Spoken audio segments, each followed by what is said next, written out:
सभी भक्तों को जय श्री कृष्णा। सभी का स्वागत है कृष्णा डिवोशन चैनल पर। और हम सभी बहुत ही प्यारी भगवान की कथा लिसन कर रहे हैं। श्रवण भक्ति सबसे प्रमुख भक्ति है। श्रवण यानी कि सुनना। और क्या सुनना? प्रभु के बारे में, प्रभु की कथा सुनना। तो इसके द्वारा क्या होता है? भगवान श्री कृष्ण से प्रेम उत्पन्न होता है और भगवान श्री कृष्ण स्वयं अपने भक्तों से मिलने के लिए आतुर हो जाते हैं। हमारे मन में प्रेम उत्पन्न हो जाता है, उत्कंठा लग जाती है हमें कि हमें भगवान कब मिलेंगे। तो भक्त और भगवान दोनों ही एक दूसरे से मिलने के लिए तत्पर हो जाते हैं अगर हम श्रवण भक्ति करते हैं। तो आइए हम भगवान की प्यारी सी कथा लिसन करते हैं। और कथा में हम श्रवण कर रहे हैं श्री कृष्ण की 8 पटरानियाँ कौन थीं। तो हमने सबसे पहले रुक्मिणी जी के साथ भगवान श्री कृष्ण का विवाह लिसन किया और उसके बाद हमने लिसन किया भगवान का जामवंती के साथ विवाह। अब हम आगे कथा को बढ़ा रहे हैं और लिसन करेंगे कि भगवान का सत्यभामा के साथ किस प्रकार से विवाह हुआ। तो आइए आज हम लिसन करेंगे भाग 269 269 सत्यभामा मंगल। ऋक्षराज जामवंत की कन्या जामवंती से विवाह करके श्री कृष्ण अपनी द्वारिका में लौट आए थे और महारानी रुक्मिणी ने आगे बढ़कर स्वागत किया।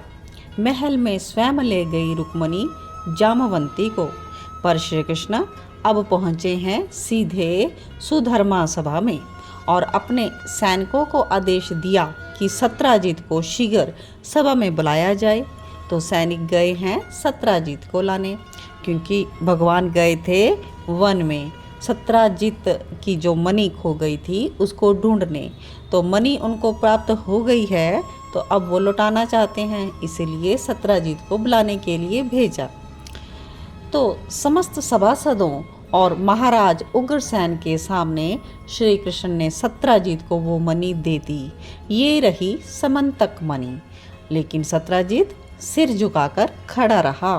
तो श्री कृष्ण क्या कहते हैं? हे सत्राजित, तुमने मेरे ऊपर जो कलंक लगाया था वो मिथ्या था, पर सेन को सिंह ने मारा था और सिंह को जामवान ने। मणि जामवान के पास थी, इसका प्रमाण ये सब लोग हैं जो मेरे साथ गए थे वहाँ पर। और कृष्ण कहते हैं मुझे नहीं चाहिए तुम्हारी मणि, ना मेरे राजकोष को कोई लाभ है इस मणि से। मैं तो बस सहज में ही तुमसे बोला था, लेकिन ले जाओ अपनी समंतक मणि। श्री कृष्ण ने सत्राजित को अब मणि देकर सभा से जाने के लिए कह दिया और सिर झुकाए सत्राजित चला गया वहाँ से। दंडित क्यों नहीं किया इस दुष्ट सत्राजित को? इस प्रकार सभी सभासद कहने लगे और अक्रूर ने भी हाँ में हाँ मिलाई। नहीं, जाने दो। मानवीय स्वभाव के अनुसार सत्राजित बोला था मैंने मणि मांगी थी और उसके साथ ऐसी दुर्घटना हो गई, ऐसा अचानक हुआ, तो उस बेचारे ने अपना भाई खोया है। तो इस प्रकार श्री कृष्ण ने सबको सांत्वना दी। सत्राजित सभा से बाहर तो आ गया, किंतु सभा की जो चर्चा थी उसने सुन ली। श्री कृष्ण के प्रति उसका मन अपार श्रद्धा से भर चुका था। सत्राजित घर आकर अपनी पत्नी से बोला कि मुझसे बड़ा अपराध हो गया। मैंने श्री कृष्ण जैसे महान व्यक्तित्व के लिए बहुत गलत सोचा, कलंक लगाया, मेरे भाई को मारा, ऐसा सब कहा मणि के लिए मैंने। और उनके मन में लोभ आएगा इस मणि के प्रति, यह तो नहीं हो सकता। वो तो श्री कृष्ण हैं, इंद्रा आसन भी उनके लिए तुच्छ है।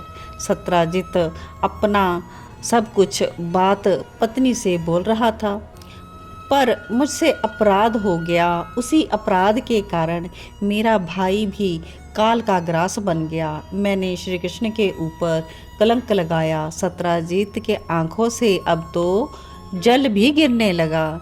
हे देवी, अपनी पत्नी से कह रहा है, मुझे ये मणि लौटा दी कृष्ण ने। और मैं सुन रहा था वह अक्रूर सबसे कह रहे थे कि मेरा कोई भी अपराध नहीं है। सब लोग तो कह रहे थे कि मुझे दंड देना चाहिए, लेकिन श्री कृष्ण ने सहज मानवीय स्वभाव कहकर मुझे निर्दोष कह दिया।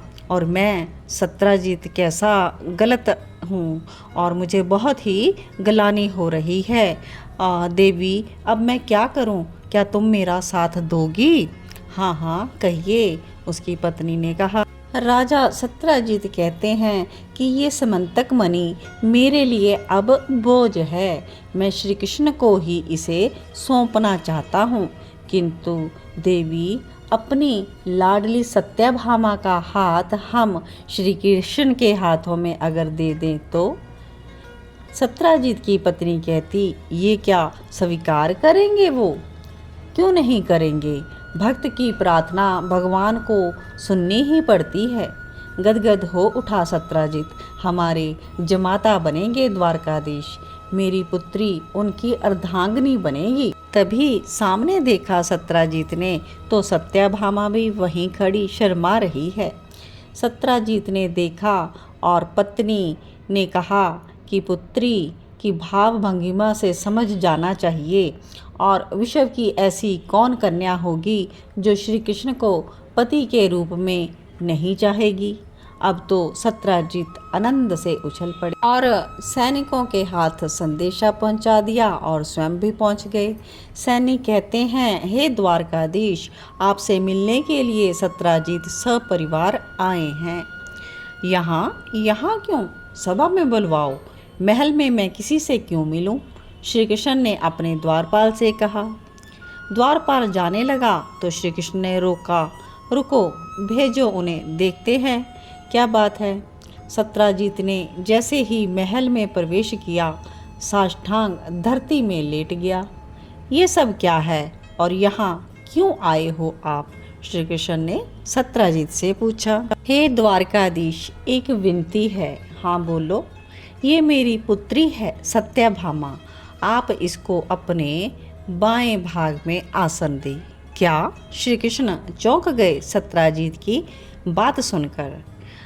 हाँ, सत्यजीत बोला, मैं अपनी पुत्री आपको देने आया हूँ। इसके साथ आपका विवाह हो और ये संबंध आप स्वीकार कीजिए। उद्धव कहते हैं कि हे विदुर जी, मैं भी उस समय वहीं था और श्री कृष्ण चंद्र ने मेरी ओर देखा। मैं मुस्कराया तो वो भी मुस्करा दिए।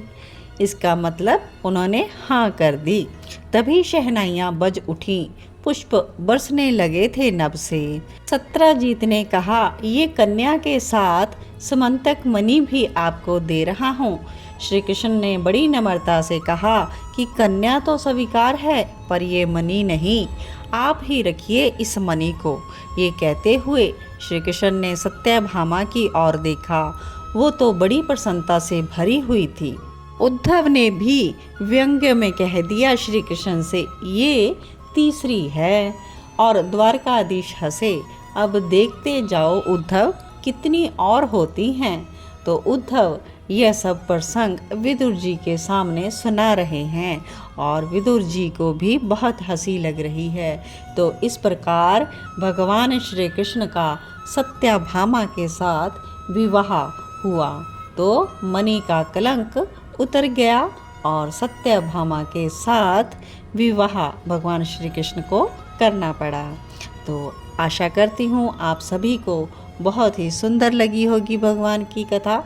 तो आगे भी आप इस कथा को शेयर कीजिए और आगे हम भगवान के अनुसार ही जानेंगे कि किस प्रकार उनका नेक्स्ट विवाह किस पटरानी के साथ होता है। तो आप सभी बने रहें कृष्णा डिवोशन चैनल के साथ और लिसन करते रहें भगवान की लीलामय अमृतमय कथा। जय श्री कृष्णा।